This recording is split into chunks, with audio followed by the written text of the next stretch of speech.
Welcome to Product Momentum, a community of thought leaders and learners coming together to celebrate the product people who are shaping our way ahead.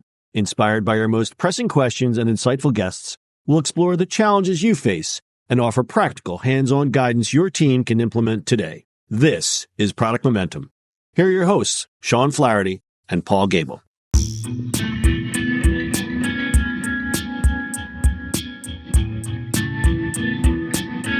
Sean, that was a great episode with Bruce McCarthy. We're here at Industry. He gave a great talk today, and he came over here and we had a really, really good conversation with him about alignment, which is the title of his book, Aligned.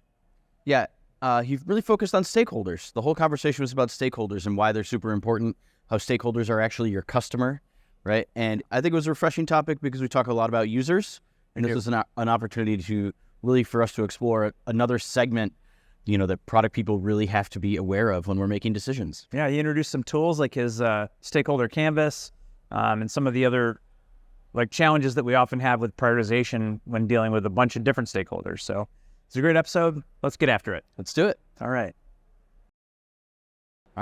We are here with serial entrepreneur and leader of product teams, Bruce McCarthy, right? Bruce founded Product Culture in 2018. Helping product teams succeed through skill building, coaching, and organizational design.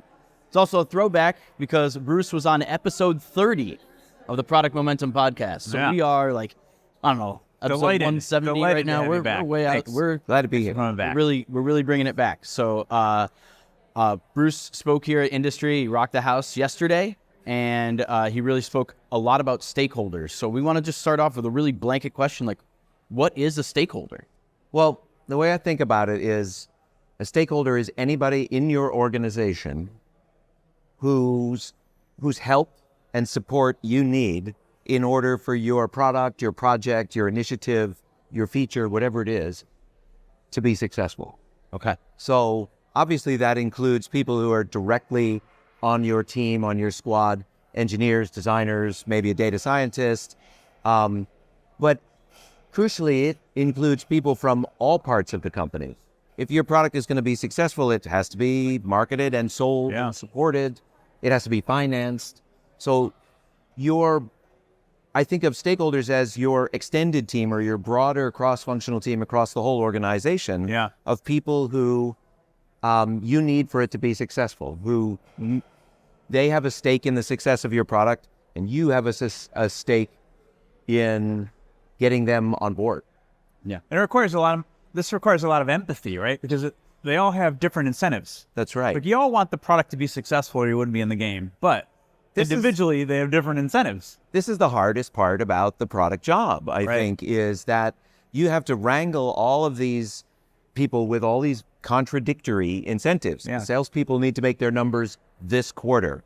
The support team doesn't want unsupportable customers. The customer success team doesn't want churn. So those things are already fighting with each other, right? We want growth, but at a sustainable pace.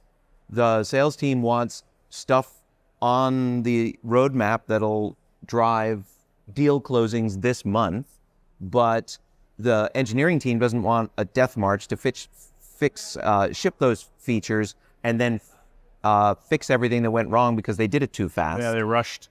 Right, so you're in the middle trying to balance all of these concerns, right? And you can't balance them perfectly ever.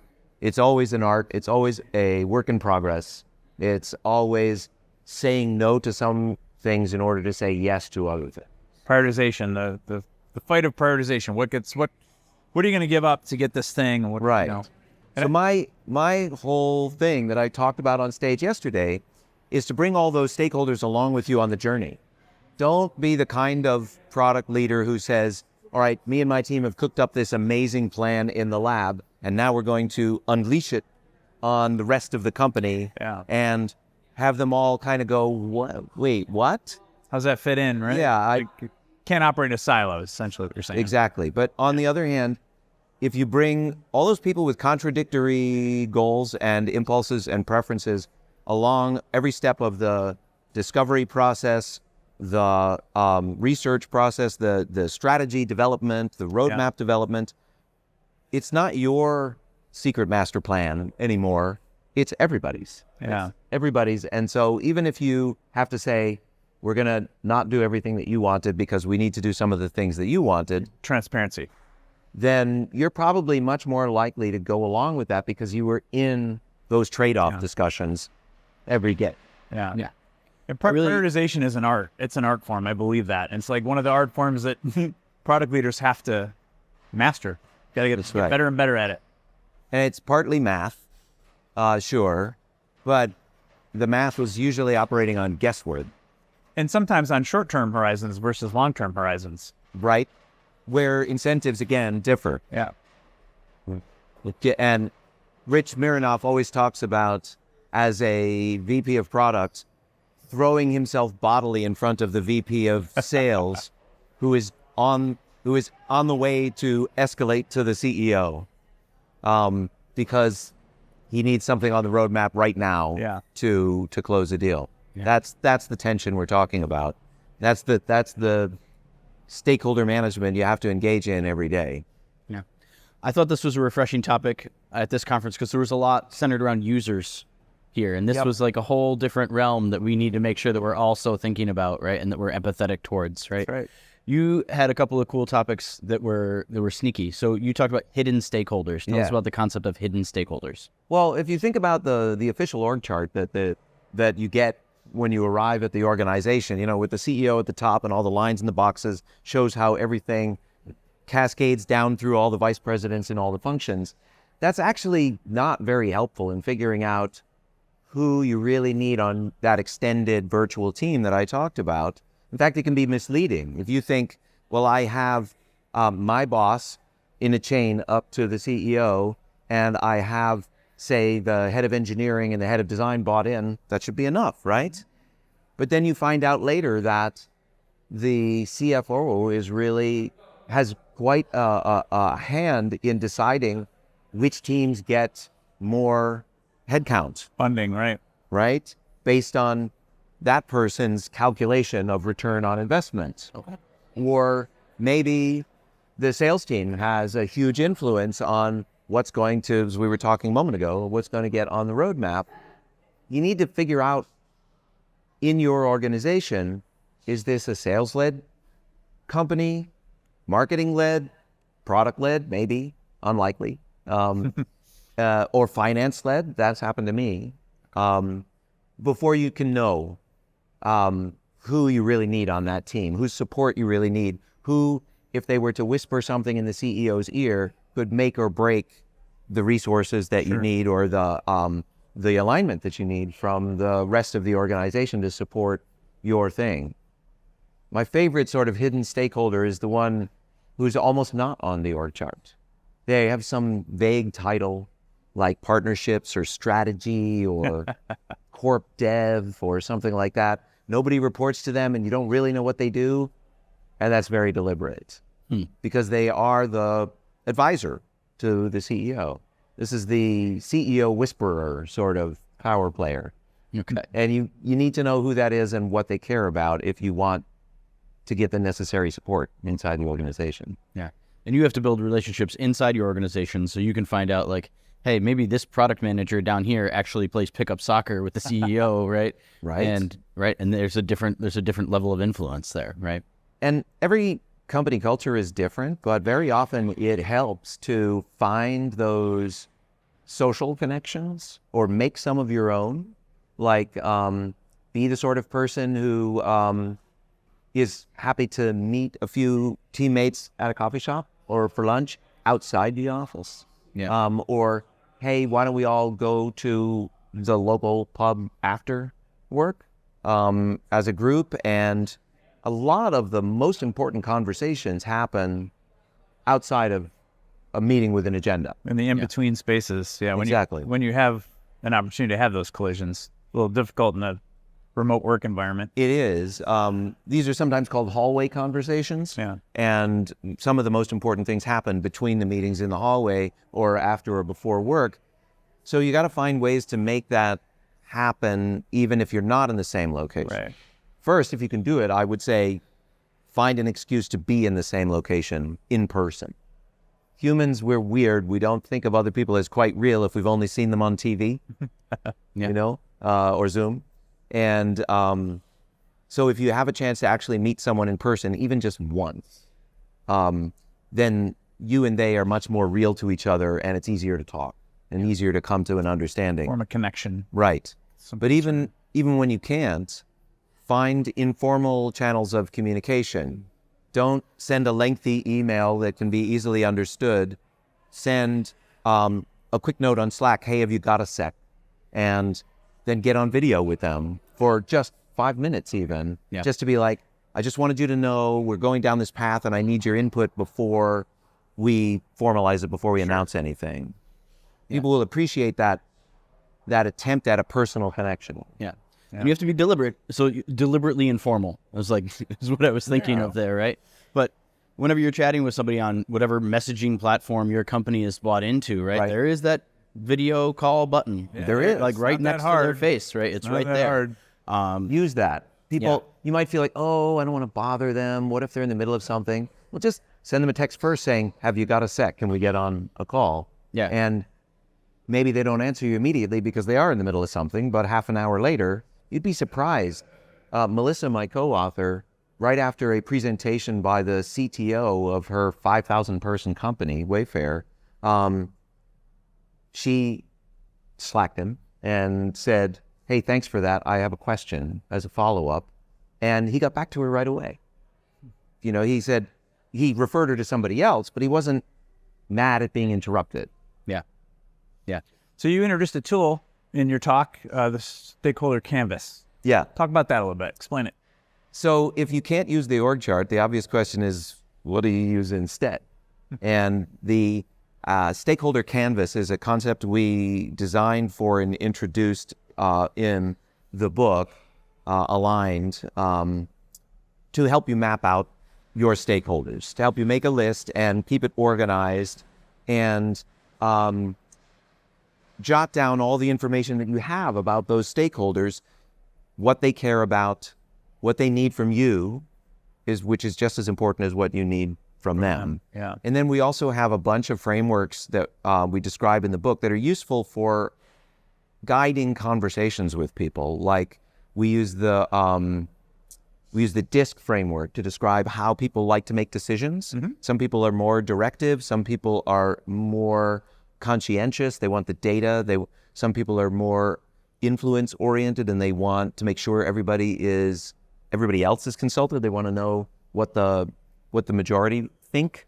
And so if you can figure out how other people like to make decisions, you can keep track of it in the Stakeholder Canvas and be reminded, okay, I'm going to go talk to Sean, and Sean is really conscientious. I better bring the facts. Yeah.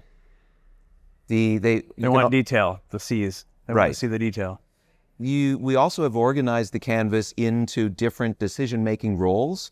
So if I'm a product leader and my job is to, say, prioritize what the team is going to work on, then that's my decision. I am the driver of that decision in a framework we like called DACY, which is similar to RACY, but it's specific to decision-making.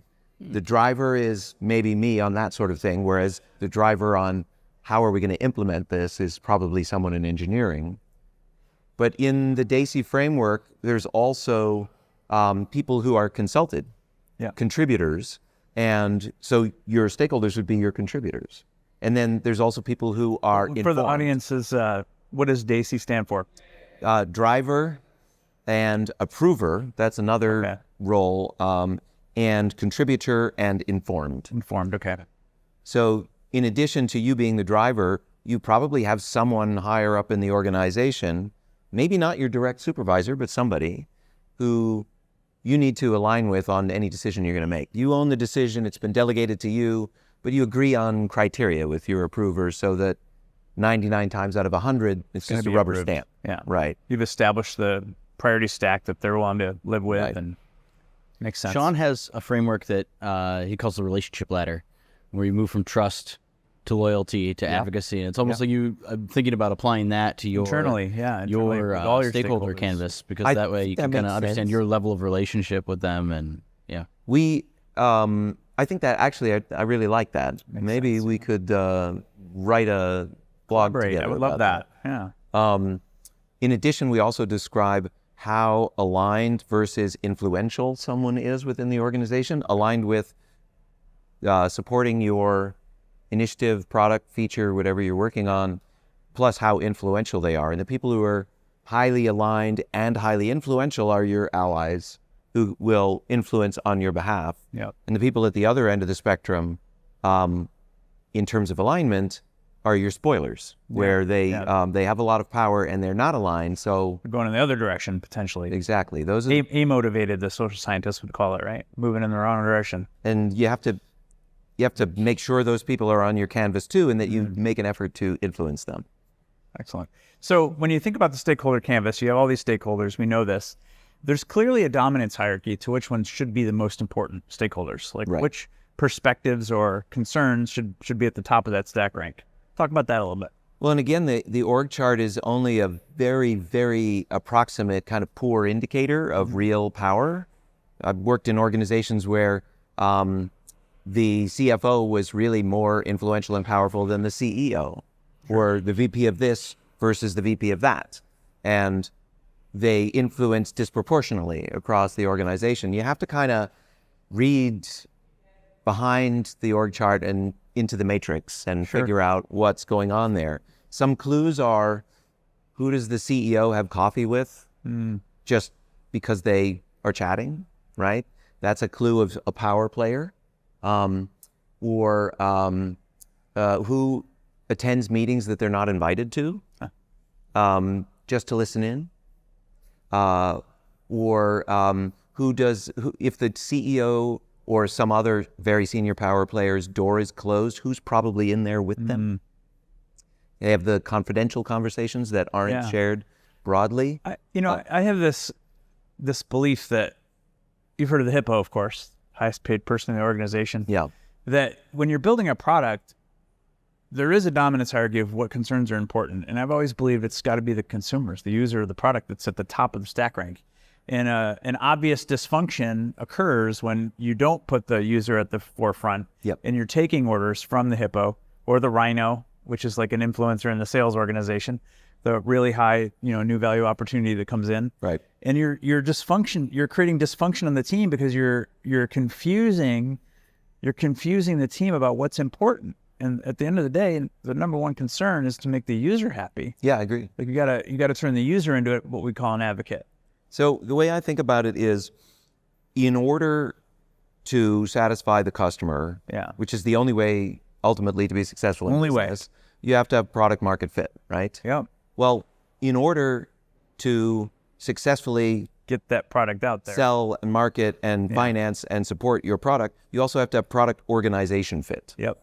So if you think of your stakeholders as a special type of customer, and they are, I think that's where we can bring all of our product management skills to bear. We can do a discovery interview.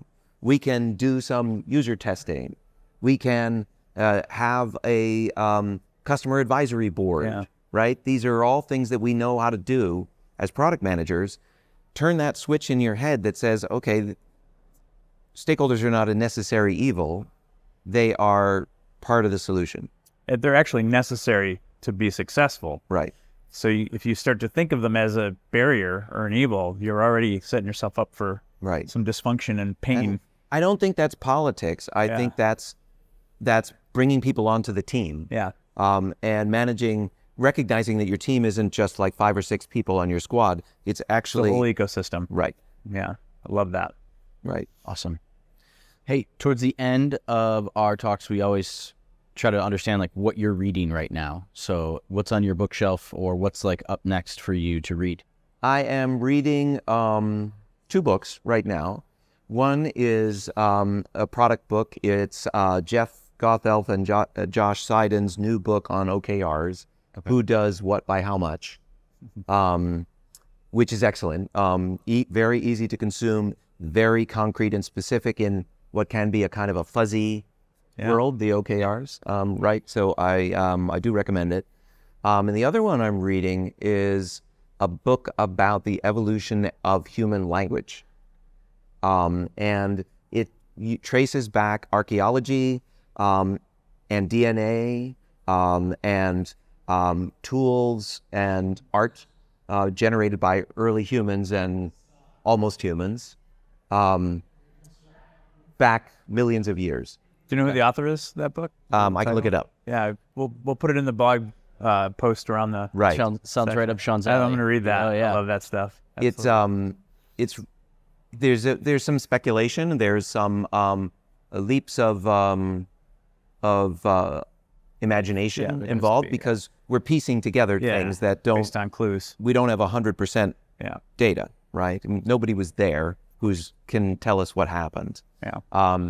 But it is compelling. And I think product people should, in addition to reading shop books like How to Do OKRs Right, yeah, man, I think we should be reading anything and everything that we can about people, about the science of people, to understand our customers, our users, our buyers, and the people we work with every day. I always say product leadership is an exercise in anthropology, in a very fixed domain. Absolutely right. We got all these stakeholders. They're people. They're smart. They got money. They invest in your team. Your team is a bunch of smart people, and we're trying to produce these things in the world that people are going to use. And it's people that determine whether or not we're successful. It's like all people. There was a conversation on stage a few minutes ago where somebody was saying, okay, different people own different decisions. Engineering owns technical decisions, product owns priorities, and design owns design decisions. And I think that is, yes, but that's a bit reductive. Sure. Those decisions have to come together, and all three of those disciplines and more are involved in most of those decisions. Agreed. At least informally. If you're going to make a technical decision, there are inherent trade-offs for the design and the experience and the performance of the product in a technical decision, and product and design need to be part of that. Not because they're making the technical decision, but because they need to understand the trade-offs and have an influence on that decision. Outstanding. Bruce, how do you define innovation? Innovation is about creating value, is about making it possible for people to do things better, faster, easier, cheaper, whatever. All right. Right? It's about, actually, I think the best innovations are about not just delivering value, but about giving people tools to deliver value. That's why I think AI is actually an innovation and a good one. People worry that it'll replace their jobs. I don't think that. I think it's like every other tool that's been invented. Yeah. It's about people who learn to use the tools are the ones that are going to replace your job, right? Exactly. Right. Awesome. Well, thank you for joining us. It's been a great conversation. Your talk was amazing, and Aligned is the book. Yep. Which is what we do as product leaders. We align people, and highly encourage you to go out and get his book. Read it. It's available on Amazon. Outstanding. Awesome. Thanks, Bruce. Thank you. Well, that's it for today. In line with our goals of transparency and listening, we really want to hear from you. Sean and I are committed to reading every piece of feedback that we get, so please leave a comment or a rating wherever you're listening to this podcast. Not only does it help us continue to improve, but it also helps the show climb up the rankings so that we can help other listeners move, touch, and inspire the world just like you're doing. Thanks, everyone. We'll see you next episode.